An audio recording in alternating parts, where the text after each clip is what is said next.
Hello dear friend, आप सभी का अपने ऑनलाइन शिक्षण के यूट्यूब चैनल में स्वागत है। दोस्तों, कैसे हो आप सब? उम्मीद करती हूँ कि हमारे सारे प्रशिक्षुगण अच्छे होंगे। दोस्तों, आज हम लोग पढ़ेंगे अध्याय 9। इससे पहले हम लोग क्रम से अध्याय 8 तक की पढ़ चुके हैं। तो आज का जो हमारा चैप्टर है वो 9 है। तो उसके अंतर्गत हम लोग क्या पढ़ेंगे? संवाद पाठों पर आधारित वाक्य रचना, यानी संवाद क्या होता है और उनकी वाक्य रचना के बारे में पढ़ेंगे कि छोटे छोटे खंडों में कुछ पैराग्राफ्स पढ़ेंगे। संवाद मीन्स वैसे होता है वार्तालाप, यानी कि बातचीत करना। वो बातचीत दो लोगों के मध्य भी हो सकती है और समूह में भी हो सकती है, बट जो बातचीत है वो व्यक्तिगत नहीं होती, यानी कि अकेले कोई बातचीत नहीं होती। वो अपने आप में बड़बड़ाना एक दूसरी बात है, लेकिन संवाद जो होती है वो दो लोगों के मध्य होती है या फिर समूह में होती है। तो आज के चैप्टर में हम लोग यही पढ़ेंगे कि संवाद पाठों पर आधारित संस्कृत में छोटे छोटे वाक्यों की रचना करने का ज्ञान, यानी किस तरीके से रचना करेंगे और ये होता क्या। पहले तो डिटेल में पढ़ेंगे कि संवाद होता क्या है और उसकी डेफिनेशन। तो सबसे पहले देखते हैं कि संवाद हमारा होता क्या है। तो संवाद का सामान्य अर्थ जो होता है वो होता है बातचीत करना, यानी संवाद का सामान्य अर्थ होता है बातचीत करना। इस प्रक्रिया में दो या दो से अधिक व्यक्ति भाग ले सकते हैं, यानी लेते हैं। तो वही बात इसमें कही गई है कि संवाद का जो सामान्य रूप से अर्थ होता है बातचीत करना, या फिर ऐसा भी बोल सकते हैं कि वार्तालाप करना। तो और यह प्रक्रिया दो या दो से अधिक लोगों के बीच में भी हो सकती है, यानी दो लोग भी हों तब भी हो सकती है और समूह में भी हो सकती है। जब इसका अर्थ ही होता है बातचीत करना, तो बातचीत तो हम लोग अक्सर दो लोगों में भी करते हैं और समूह में भी चर्चा करते हैं। तो वही हमारा संवाद पाठ कहलाता है, यानी संवाद कहलाता है। उसके बाद है कि अतः दो या दो से अधिक व्यक्तियों के बीच में हुए वार्तालाप या संभाषण को संवाद कहते हैं। यानी कि वही बात है कि दो या दो से अधिक व्यक्ति भाग लेते हैं और दो या दो से अधिक व्यक्तियों के बीच में जो वार्तालाप या दूसरे शब्द में हम संभाषण भी कह सकते हैं को ही संवाद कहते हैं। फिर है संवाद का प्रयोग अपने भाव व विचारों को व्यक्त करने के लिए किया जाता है। दोस्तों, संवाद का जो प्रयोग है क्यों किया जाता है? अपने भाव और जो विचारों को व्यक्त करने के लिए किया जाता है। दोस्तों, एजुकेशन में आप लोगों ने एक वर्ड पढ़ा होगा, संप्रेषण।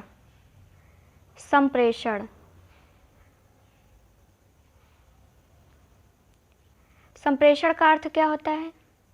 संप्रेषण मीन्स भी होता है बातचीत करना, यानी संप्रेषण के माध्यम से हम अपने भावों को, विचारों को दूसरों के माध्यम से दूसरों तक मतलब पहुंचाते हैं। संप्रेषण के माध्यम से दूसरों तक पहुंचाते हैं।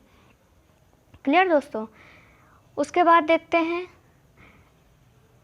संवाद का प्रयोग अपने भाव व विचारों को व्यक्त करने के लिए किया जाता है और संस्कृत भाषा में संवाद लेखन का महत्वपूर्ण स्थान है। यानी कहा गया है कि संस्कृत भाषा में जो संवाद लेखन है, यानी बातचीत पर लिखना, उसका महत्वपूर्ण स्थान है।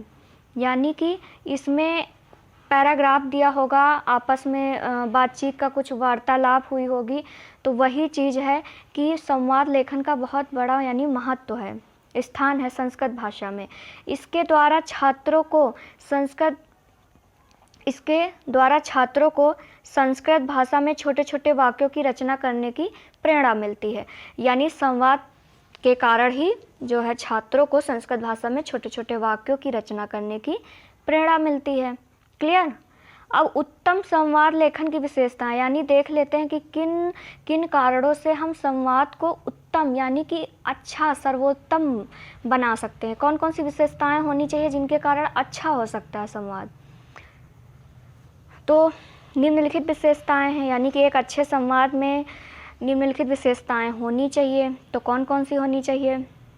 जिसमें हमारा पहला है कि संवाद की भाषा सरल, स्पष्ट तथा संक्षिप्त होनी चाहिए। क्लियर?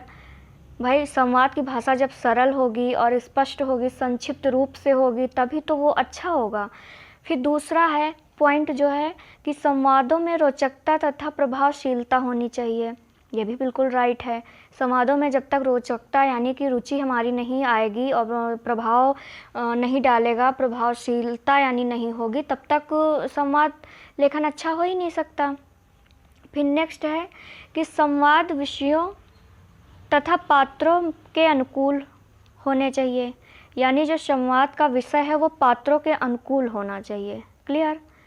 उसके बाद नेक्स्ट है कि संवाद लेखन में विराम चिन्हों का उचित प्रयोग करना चाहिए, यानी कि कौन सा विराम चिन्ह कहाँ किस तरीके से, मतलब अच्छे ढंग से, ऐसा नहीं कि कहीं पे अल्प विराम लगाना है वहाँ पे आपने अर्ध विराम लगाया, तो ये सब विशेषताएं उसमें होनी चाहिए।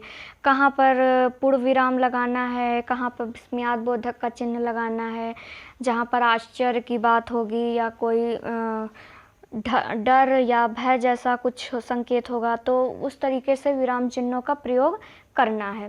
क्लियर दोस्तों। उसके बाद फिर लास्ट जो हमारा है, लास्ट पॉइंट है संवाद प्रवाहपूर्ण, क्रमबद्ध तथा तर्क सम्मत होने चाहिए, यानी जो संवाद है प्रवाहपूर्ण यानी कि एक लय में होना चाहिए, क्रमबद्ध होना चाहिए, जिस तरीके से बातचीत हो उस तरीके से होना चाहिए। यानी लगे कि जैसे दो लोगों में बातचीत हो रही तो सबसे पहले होता कि हाँ कैसे हो आप, मतलब एक हाल चाल से होता है, उसके बाद फिर कुछ पूछा जाता है, तो उस तरीके से होना चाहिए। अभी हम लोग आगे देखेंगे कि किस तरीके से वाक्य रचना इसकी होती है, यानी संवाद पर आधारित किस तरीके का लेखन होता है, पैराग्राफ्स में देखेंगे। क्लियर। उसके बाद संवाद लेखन के लाभ। अब इसके लाभ क्या क्या हैं, तो लाभ भी देख लेते हैं हम लोग। तो विद्यार्थियों, संवाद लेखन में विद्यार्थियों को निम्नलिखित लाभ होते हैं, यानी इसमें विद्यार्थियों को निम्नलिखित लाभ होते हैं। तो कौन कौन से लाभ होते हैं। पहला जो हमारा पॉइंट है वो है छात्रों में सरल संस्कृत में अपने विचारों को रखने व व्यक्त करने की क्षमता विकसित होती है, यानी कि छात्रों में संस्कृत भाषा यानी सरल संस्कृत में अपने विचारों को रखने और व्यक्त यानी दूसरों के समक्ष रखने में की जो है क्षमता विकसित होती है। फिर नेक्स्ट पॉइंट है कि छात्रों में ऐसी क्षमता उत्पन्न होती है, छात्रों में ऐसी क्षमता उत्पन्न होती है कि वे अपने विचारों को श्रेणीबद्ध तथा क्रमबद्ध रूप से लिख सकते हैं। क्लियर। उसके बाद नेक्स्ट जो पॉइंट है वो क्या कहता है कि छात्रों की विचार शक्ति तथा निरीक्षण शक्ति का विकास होता है, यानी छात्रों की विचार शक्ति और निरीक्षण शक्ति का विकास होता है। फिर नेक्स्ट है छात्रों की सृजनात्मक तथा रचनात्मक शक्तियों का विकास होता है। दोस्तों सृजनात्मक, आप लोगों ने एजुकेशन में ये भी वर्ड पढ़ा होगा, फर्स्ट सेम में आप लोगों ने बाल विकास में सृजनात्मक यानी सृजनात्मक क्षमता करके शायद है चैप्टर, आप लोगों ने पूरा चैप्टर ही पढ़ा होगा। तो सृजनात्मक मतलब क्या होता है, आप लोग कमेंट में बताइएगा। वैसे बस हम थोड़ा हिंट दे सकते हैं कि सृजनात्मक मतलब सृजन करना, तो आप लोग कमेंट में बताइएगा कि सृजनात्मक मीन्स होता क्या है। क्लियर दोस्तों। उसके बाद नेक्स्ट पॉइंट है कि छात्रों में मातृभाषा से संस्कृत व संस्कृत से मातृभाषा में अनुवाद करने की योग्यता विकसित होती है। ये बात तो बिल्कुल सही है दोस्तों। संस्कृत से अपनी मातृभाषा, जैसे हम लोग को हिंदी आती है, हम लोग हिंदी से अपनी मातृभाषा के जरिए पढ़ते हैं, तो उस तरीके से जैसे पठ मीन्स पढ़ना होता है, तो पढ़ना हमारी हिंदी भाषा है, तो पढ़ने की जब उसको ट्रांसलेट करते हैं उसमें संस्कृत में, तो पठ यानी पठती और पठ धातु ये सब हम लोग सीखते हैं। तो इसमें जो है यही बात कही गई कि अपने मातृभाषा से हम लोग संस्कृत और संस्कृत से मातृभाषा में अनुवाद करने की योग्यता विकसित होती है। ये बात तो बिल्कुल क्लियर होनी चाहिए, क्योंकि ये एक्चुअल में होता है। ऐसा होती तो सारी चीज़ें हैं, बट ये ज़्यादातर ही लाइफ में परमानेंटली चलती रहती है, और ये बात सत्य भी है बिल्कुल। जैसे इंग्लिश के कुछ वर्ड हमें सीखने होते हैं तो हम हिंदी के ज़रिए ही सीखते हैं, डायरेक्टली इंग्लिश वर्ड में इंग्लिश टू इंग्लिश नहीं कर सकते, क्योंकि वो हमारी मातृभाषा नहीं है। हमारी मातृभाषा है हिंदी, और हिंदी हमारी राजभाषा है, यानी हमारे राजकाज की भाषा है। क्लियर। फिर नेक्स्ट है कि छात्रों में संस्कृत भाषा के सरल वाक्य, अनुच्छेद, संवाद तथा वार्तालाप लिखने की क्षमता विकसित होती है। ये भी बात बिल्कुल सही है कि संस्कृत में सरल वाक्य यानी छोटे छोटे वाक्य, अनुच्छेद होते हैं जो एक पैराग्राफ होता है, फिर संवाद यानी कि जो दो लोगों में बातचीत हुई हो या समूह में बातचीत, मतलब ऐसा पैराग्राफ जिसमें बातचीत करी गई हो तो वो, और वार्तालाप यानी तथा वार्तालाप यानी दोनों का अर्थ जो है एक ही होता है, चाहे वार्तालाप बातचीत बोलो या संवाद बोलो, लिखने की क्षमता विकसित होती है। ये भी बात बिल्कुल क्लियर है। फिर लास्ट पॉइंट है कि छात्र संस्कृत भाषा में वार्तालाप करने योग्य बनते हैं, यानी छात्र जो हैं वो संस्कृत भाषा में वार्तालाप करने के योग्य बनते हैं। ये भी क्लियर बात है, बिल्कुल राइट बात है, क्योंकि जो इतना कुछ छोटे छोटे वाक्य बनाना और हिंदी से संस्कृत में कन्वर्ट करना, फिर संस्कृत से हिंदी में कन्वर्ट करना, जब इतना सब लोग सीख जाएंगे, उनके पास वर्ड मीनिंग का यानी कि शब्दों का भंडार हो जाएगा, तो ऑटोमेटिक वो वार्तालाप करने के योग्य बन ही जाएंगे। क्लियर। अब नेक्स्ट देख लेते हैं। नेक्स्ट हमारा क्या है कि संस्कृत भाषा में संवाद शिक्षण का महत्व। इसका महत्व क्या है, महत्व भी देख लेते हैं। संस्कृत भाषा एक कठिन समझी जाने वाली भाषा है। संस्कृत भाषा एक कठिन समझी जाने वाली भाषा है। क्यों कठिन समझी जाती है? क्योंकि ना इसकी लैंग्वेज थोड़ी सी टफ है, बोलने में टफ है, बाकी इसका जितना अर्थ है बिल्कुल शुद्ध है, और ये बिल्कुल प्राचीन भाषा है, यानी वैदिक काल की भाषा है। संस्कृत हमारी मातृ जननी है, और लेकिन थोड़ी सी टफ है लैंग्वेज, मतलब बोलने में, तो इस वजह से ये कठिन मानी जाती है। और संस्कृत हमारा किन किन शब्दों से मिलकर बना है, ये बात आप लोग कमेंट में बताइएगा, क्योंकि मैंने अपनी दूसरी क्लास में आप लोगों को बताया था। और संस्कृत का अर्थ क्या होता है ये भी आप लोग कमेंट में बताइएगा। संस्कृत में अच्छा आप लोग पूरा मत बताइएगा, इतना ही बता दीजिएगा संस्कृत कौन से उपसर्ग और कौन से प्रत्यय से मिलकर बना है और उसका अर्थ क्या होता है, बस इतना आप लोग कमेंट कर दीजिएगा। ओके दोस्तों। फिर है, अतः आवश्यक है कि संस्कृत को पढ़ने के साथ साथ बोलने का भी अभ्यास कराना चाहिए। ये बात तो सही है, बोलने में ही तो संस्कृत कठिन है, तो लिखना ही नहीं, उसके साथ बोलने का भी अभ्यास कराना चाहिए। फिर है, इससे छात्रों में संस्कृत भाषा बोलने में संकोच की भावना समाप्त हो जाएगी। जब वो लोग बोलेंगे तो सीधी सी बात है, संकोच की भावना तो उन लोगों में समाप्त ही हो जाएगी। उनके भाषा ज्ञान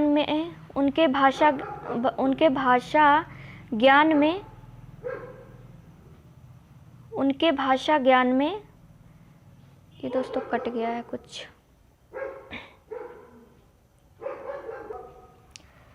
उनके भाषा ज्ञान में वृद्धि होगी। छात्रों को संस्कृत भाषा बोलने का अभ्यास कराने के लिए छात्रों को पहले छोटे छोटे वाक्य बोलने का अभ्यास कराना चाहिए। ये भी बात बिल्कुल सही है कि छात्रों को संस्कृत बोलने से पहले जो है उनको छोटे छोटे वाक्यों का अभ्यास कराना चाहिए। संस्कृत संभाषण एक कला है, यानी संस्कृत जो है संभाषण यानी कि संवाद को वार्तालाप और संभाषण कहते हैं, ये करना एक कला है। भाषा को मौखिक रूप से बोलने में सहायक है, यानी भाषा को मौखिक रूप से बोलने में सहायक है, यानी कि संस्कृत संभाषण एक कला है जो भाषा को मौखिक रूप से बोलने में सहायक है। क्लियर। फिर है, अध्यापकों को छात्रों को संस्कृत में छोटे छोटे वाक्य बोलने के लिए प्रेरित करना चाहिए। क्लियर दोस्तों। उसके बाद है फिर, संस्कृत में बोलना सिखाने के लिए पहले छोटे छोटे वाक्य तथा उसके बाद संस्कृत में वार्तालाप कराने का अभ्यास कराना चाहिए। यानी कि इसके महत्व में इतनी बातें जो कही गई हैं ये बिल्कुल सत्य बातें हैं। कौन कौन सी हैं? कि संस्कृत जो है कठिन मानी जाने वाली भाषा है, बिल्कुल सही बात है, तो ये इसके महत्व हैं, यानी कि महत्व हैं। अतः आवश्यक है कि संस्कृत भाषा को पढ़ने के साथ साथ बोलने का अभ्यास कराना चाहिए। फिर है कि इससे छात्रों में संस्कृत भाषा बोलने में संकोच की भावना समाप्त हो जाएगी, उनके भाषा में ज्ञान की वृद्धि होगी। फिर है कि भाषा बोलने में अभ्यास कराने के लिए छात्रों को जो है छोटे छोटे वाक्य पहले बोलने का अभ्यास कराना चाहिए। संस्कृत संभाषण एक कला है जो भाषा को मौखिक रूप से बोलने में सहायक है, यानी जो संस्कृत है वो वार्तालाप की एक कला है जो कि भाषा को मौखिक रूप है। भाई वार्तालाप है तो सीधी सी बात है, बोलने में जो है कुछ सहायता ही करेगी। फिर अध्यापक को छात्रों को संस्कृत में छोटे छोटे वाक्य बोलने के लिए प्रेरित करना चाहिए, ये भी बात बिल्कुल क्लियर है। फिर संस्कृत में बोलना सिखाने के लिए पहले छोटे छोटे वाक्य तथा उसके बाद संस्कृत में वार्तालाप कराने का अभ्यास कराना चाहिए, ये भी बात बिल्कुल क्लियर है। तो ये इतनी बातें जो हम लोगों ने अभी पढ़ी हैं, ये संवाद के मतलब संवाद शिक्षण का महत्व है, यानी वार्तालाप शिक्षण का महत्व है। क्लियर दोस्तों? तो उम्मीद करती हूँ कि आपको ये चीज़ें पसंद आ गई होंगी, यानी समझ भी आई होंगी। तो इससे पहले एक बार फिर से रिपीट करते हैं, फिर उसके बाद हम संस्कृत में संवाद पाठों पर आधारित छोटे छोटे वाक्य यानी कि एक दो पैराग्राफ आपके सामने जो है उसका ट्रांसलेशन यानी कि ट्रांसलेट करके आपको बताएंगे। हैं तो आपकी बुक्स में काफ़ी ज़्यादा, लेकिन एक इम्पॉर्टेंट हम आपको बताते हैं। उसके बाद फिर हम जब क्वेश्चंस लेंगे तो उसमें हम, वैसे इससे ज़्यादा क्वेश्चन आते नहीं, बस इतना ही पूछ ले बहुत है कि संवाद क्या है और इसके महत्व वगैरह, ये सब तो वैसे आएगा नहीं। सिर्फ संवाद का अर्थ परिभाषा आ जाए बहुत बड़ी बात है, और कुछ बहुत चीज़ें और आ सकती तो वो मैं आपको आगे बताऊंगी। एक बार रिवीजन कर लेते हैं फटाफट। संवाद का अर्थ, तो पहली बात तो ये है कि सीधे अर्थ में आप लोग जानिए कि संवाद होता क्या। संवाद एक प्रकार से बातचीत होती है, यानी वार्तालाप। वो दो व्यक्तियों में भी हो सकती है, अन्य व्यक्तियों में भी हो सकती। क्लियर? विशेषताएं, अब बातचीत करने से कौन कौन सी विशेषताएं हो सकती, तो आप लोग अपने हिसाब से भी लिख सकते हैं। फिर संवाद लेखन के लाभ, यानी कि जो संवाद है, बातचीत है, उसको लिखने के लिए लाभ क्या क्या हैं, तो वो भी आप लोग लिख सकते हैं। एक बार आपको रीड करने की आवश्यकता है बस। उसके बाद फिर हम लोगों ने संस्कृत भाषा में संवाद शिक्षण का महत्व के बारे में पढ़ा है। अब हम लोग पढ़ेंगे कि संस्कृत भाषा में, जो संस्कृत में संवाद पाठों पर आधारित छोटे छोटे वाक्य। अब हम लोग देखते हैं संस्कृत में संवाद पाठों पर आधारित छोटे छोटे वाक्य बोलने के कुछ उदाहरण। तो जिसमें एक पहला उदाहरण है और पिता और पुत्र के बीच की वार्तालाप है। तो संवाद मीन्स सीधी सी बात हम लोगों ने जान लिया है कि क्या होता है। तो पिता और पुत्र के बीच की वार्तालाप, यानी पिता और पुत्र के बीच की बातें हैं। ये दोनों लोग आपस में बात करते हैं, यानी बातचीत। तो वही पैराग्राफ है। क्लियर दोस्तों? तो एक बार देखते हैं। पिता जो है अनुज से कहते हैं, अनुज तो मित्रम अमिता कुत्र अस्ति, यानी अनुज तुम्हारा मित्र कहाँ है। तो अनुज क्या कहते हैं, अनुजा क्या कहता है, सः अत्र न अस्ति, वह यहाँ नहीं है। सः अत्र न अस्ति, वह यहाँ नहीं है। तो पिता कहता है कि सः कुत्र अस्ति, वह कहाँ है। तो अनुज यानी क्वेश्चन कर रहा है, तो यहाँ पर क्वेश्चन मार्क। तो वही चीज़ हम लोगों ने महत्व में पढ़ा था ना, कि नहीं महत्व में नहीं, हम लोगों ने उसमें पढ़ा था विशेषताएं में पढ़ा था। विशेषताएं उसमें पढ़ा था ना कि जो है विराम चिन्हों का उचित प्रयोग करना चाहिए, यानी संवाद लेखन में विराम चिन्हों का उचित प्रयोग करना चाहिए। तो इसी तरीके से हम लोग देख सकते हैं कि जहाँ पर पिता क्वेश्चन करता है, देखो यहाँ पर पहली जो लाइन थी, अनुज विस्मयाद बोधक चिन्ह है ना, और उसके बाद फिर क्वेश्चंस कर रहा है, तो यहाँ पर क्वेश्चन मार्क है। क्लियर दोस्तों? तो वही चीज़ है, इसमें इन सब चीज़ों का ध्यान रखा जाएगा, तभी तो ये चीज़ें अच्छी होंगी। तो वही चीज़ था कि जो है संवाद लेखन में विशेषताएं, यानी उत्तम बनाने के लिए कौन कौन सी विशेषताएं होनी चाहिए, तो ये सब विशेषताएं हैं। तो हम लोग थे कहाँ पे, अनुजा, यानी अनुज कहता है सा अत्र न अस्ति, यानी वह यहाँ नहीं है। तो पिता क्या कहते हैं, पिताजी कहते हैं सः कुत्र अस्ति, वह कहाँ है। फिर क्वेश्चन कर रहा है तो क्वेश्चन मार्क है। फिर उसके बाद अनुजा क्या कहता है, सः तु स्व ग्रामम अस्ति, यानी वह अपने गांव गया है। सः तु स्वग्रामम अगच्छत, यानी वह अपने गांव गया है। उसके बाद क्या है, पिता फिर क्या कहते हैं, पिताजी क्या कहते हैं, किमर्थम, किमर्थम मतलब कि क्यों गए हैं, क्यों। तो अनुजा कहता है स्वपितामहं पितामही च मिलतुम, यानी स्वपितामहं पितामही च मिलतुम, यानी वो अपनी फैमिली से मिलने गए हैं, यानी फैमिली में अपने पिता लोगों से मिलने गया है। क्लियर। उसके बाद पिता कहता है तस्य पितामही च कस्मिन् ग्रामे अस्ति, यानी उनके जो है पितामह और पितामही का गांव कहाँ है।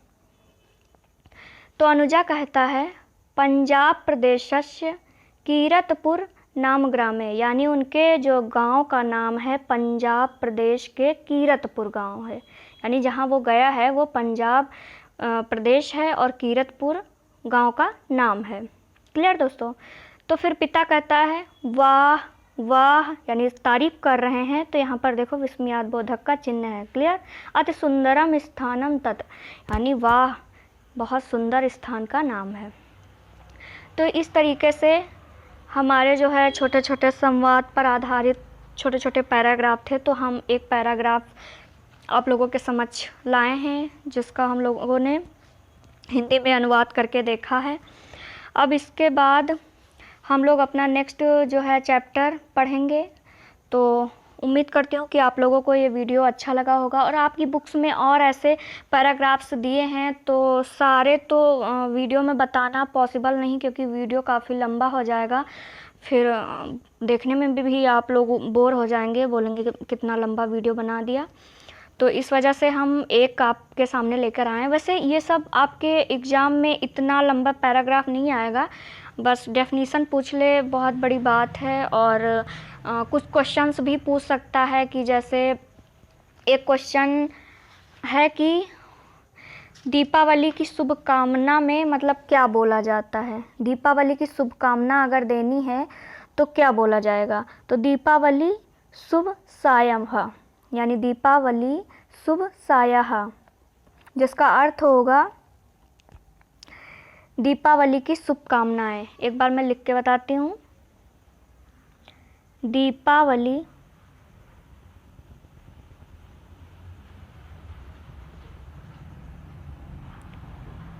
शुभाशया।